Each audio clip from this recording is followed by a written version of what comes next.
Okay, let's dive right into this. Welcome to this explainer, where we're gonna completely dismantle pretty much everything you thought you knew about that cash sitting in your wallet right now. Look, if you're like most of us, you probably think money is this physical, tangible thing, right? Something with inherent value. But what if I told you that almost everything those dusty economics textbooks teach us about money is essentially, well, a lie? Today, we're going on a little journey to uncover the true map of money. And as you'll see, we're going to discover that money, at its absolute core, is literally nothing more than a promise. You know, this whole realization actually started with a super fascinating anecdote from our source material. Picture this. A guy spends 6 years studying at an economics faculty, reading every serious, heavy finance book he can get his hands on, only to step into the real world and find out the facts completely contradict his textbooks. So he goes back to his trusted economics professor and asks, point blank, if all these shocking new discoveries are actually true. And the professor, he just looks at him and goes, yes, all of it. He knew the truth, but the textbooks, they told a totally different story. That confusion around how money works, yeah, it's definitely not an accident. So that really begs the fundamental question, doesn't it? What actually is money? To answer this, we've got to transport ourselves way back to 1903 to this tiny little speck of land in the Pacific Ocean called Yap Island. An American doctor named William Furness traveled there and was just absolutely baffled to find the locals using these enormous, unmovable limestone discs as currency. We're talking stones that weighed 4 tons. That's literally the weight of a full-grown elephant. They just sat there by the side of the road. They never moved. When a trade happened, the village just kind of got together and simply agreed that the stone had a new owner. That's it.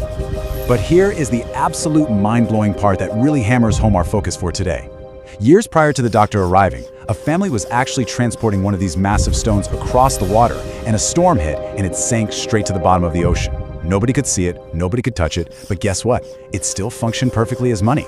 The whole island just agreed that the stone existed down there in the water and that it belonged to that specific family, so they could spend it. The physical stone was completely irrelevant. The shared agreement, the promise, was the actual money. And this brings us to a radical new definition. Money is really just an invisible system of trust and recorded agreements. It's not inherently tied to any physical object at all. Believe it or not, even legendary rival economists like John Maynard Keynes and Milton Friedman, two guys who basically disagreed on virtually everything under the sun, both independently studied Yap Island and came to the exact same conclusion. Those Yap Islanders understood money way better than modern societies do. Moving on to Section 1, the myth of barter. Okay, so if money is just a shared agreement, a system of promises, where did that agreement even start? Now, what's really interesting about this slide is the contrast. Back in 1776, Adam Smith wrote that early humans naturally bartered, right? You give me a fish, I give you some bread. And then, because that got too complicated, we supposedly invented money. Honestly, it makes logical sense.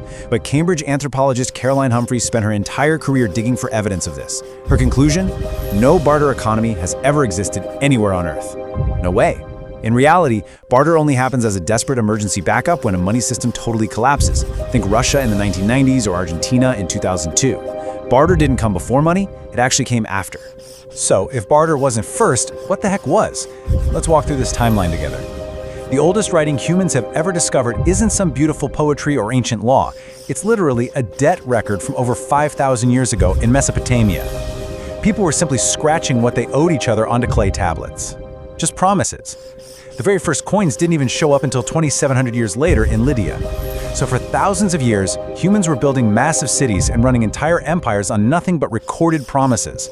The promise came way before physical cash ever did. Because money is basically just an agreement, it was always supposed to work like a ruler, a measuring tool. Think about a minute. A minute is always exactly 60 seconds, whether you're hanging out in Tokyo or walking around New York. Nobody wakes up one Tuesday and decides, hey, a minute is now 55 seconds. That rock-solid stability allows us to plan our lives and trust the system. Money was supposed to be a similarly stable, reliable measuring tool for human value. And that's exactly why for thousands of years, people historically tried to anchor their money to physical gold or silver, so nobody could manipulate or shrink the ruler. Which brings us to Section 2, the goldsmith's secret trick. The problem is, human agreements can be changed silently, right behind your back. Interestingly, this all started with regular folks just trying to solve a practical problem. Over in China's Song Dynasty, merchants started trading paper receipts because carrying around massive piles of heavy iron coins was a nightmare. But the most famous example of how this economic ruler started shrinking?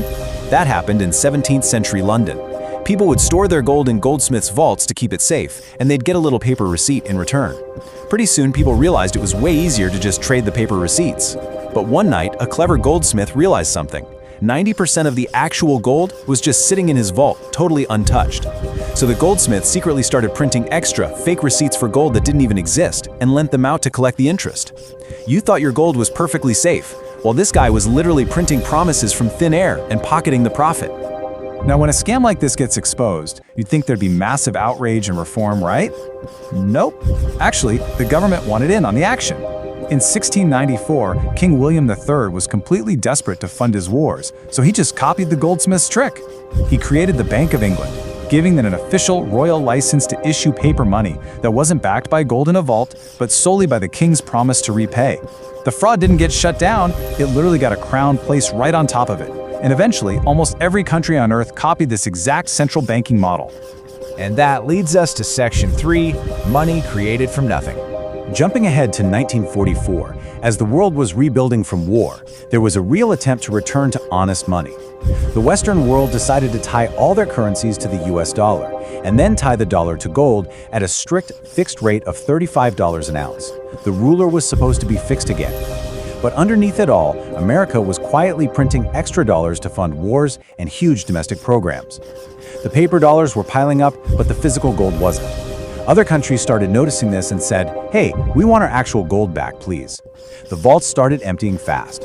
So on a Sunday evening in August 1971, US President Richard Nixon went on national television and completely severed the dollar from gold. Just like that, overnight, the last physical anchor was gone. Every single currency in the world became purely a promise, backed by absolutely nothing but trust. So, what does this all mean? Well, the crucial point is the consequence of removing that physical constraint. 92%. That is how much a $100 bill from the night of that 1971 broadcast has lost in purchasing power today. Think about that. The number printed on the note stayed exactly the same, but almost all of the actual value just evaporated. You might be thinking, surely someone would have fixed this glaring issue sometime in the last 50 years, right? Actually, it's gotten way more extreme. Today, a staggering 97% of all the money in existence is purely digital. It's not even paper anymore. And here's the kicker. It's not created by the central bank or the government. It's mostly created by regular private banks doing the exact same thing those 17th century goldsmiths did, just on a computer screen. Let's demystify how this actually works, because it goes against literally everything we're taught. When you go get a bank loan, they do not pull from a vault and lend you other customers' deposits. No way.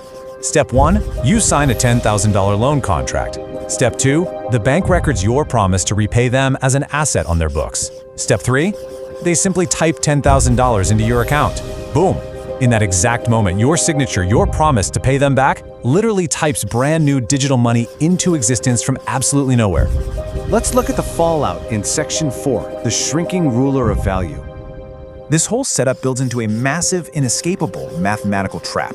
Let's say you borrowed that $10,000, created out of thin air. But you've got to pay back that principal plus the interest, let's say $11,000 total. Well, here is the catch. That extra $1,000 of interest, it was never created. It literally doesn't exist in the system. The only way you can possibly find that extra $1,000 to pay your interest is if someone else goes down to the bank and takes out a brand new loan. But then they owe interest too. This creates what's called a perpetual debt system. Our modern financial system absolutely requires an infinite, unending cycle of new borrowing. More and more money just constantly has to be created to keep the whole thing from collapsing, which mathematically guarantees that the dollars you're holding today will buy less tomorrow. And this constant shrinking of your money's value, it isn't some accident or glitch. It is official policy. Every major central bank in the world aims for a 2% inflation rate every single year. They innocently call this price stability. Sounds nice, right? But let's look at what that actually means for you and me. And this brilliantly illustrates the reality. When you compound a seemingly harmless 2% inflation rate over an average human lifetime, it mathematically cuts the real value of your hard-earned savings roughly in half every 35 years. The economic ruler is being deliberately, continuously shortened on purpose, completely destroying the value of what everyday people manage to save up. Which naturally leads us to a highly critical question. If someone sat down and decided to design a system where the measuring stick of value shrinks every single year, who exactly did they design it for? I mean, who actually wins in an inflationary system like this? Well, looking at the source material impartially, the real winners of inflation are the borrowers. Think about it. If you borrow with a really strong currency today and you pay it back with a much weaker currency decades later, your debt is quietly shrinking all by itself. And who happens to be the biggest borrower on Earth? Governments. Pretty much every single one of them. They possess massive, frankly unpayable debts. Inflation acts as this invisible mechanism that just slowly melts away the real value of what governments owe without them ever having to pass a highly explicit, super unpopular tax hike on the public. We've really got to view this neutrally for exactly what it is: a massive, continuous transfer of wealth. The everyday saver pays the price through lost purchasing power, while the massive borrower benefits by having their debt inflated away. This is not a bug, it's not a flaw in our modern fiat currency system. This is exactly how the system was designed to function from the very moment we left the gold standard behind. We've seen today that from those giant 4-ton stones on Yap Island to the little digital digits typed into your banking app, money has always ultimately been an agreement, a promise. But today, it's a promise mathematically engineered to lose its value. So I want to leave you with this provocative thought to kind of challenge your entire relationship with value and debt.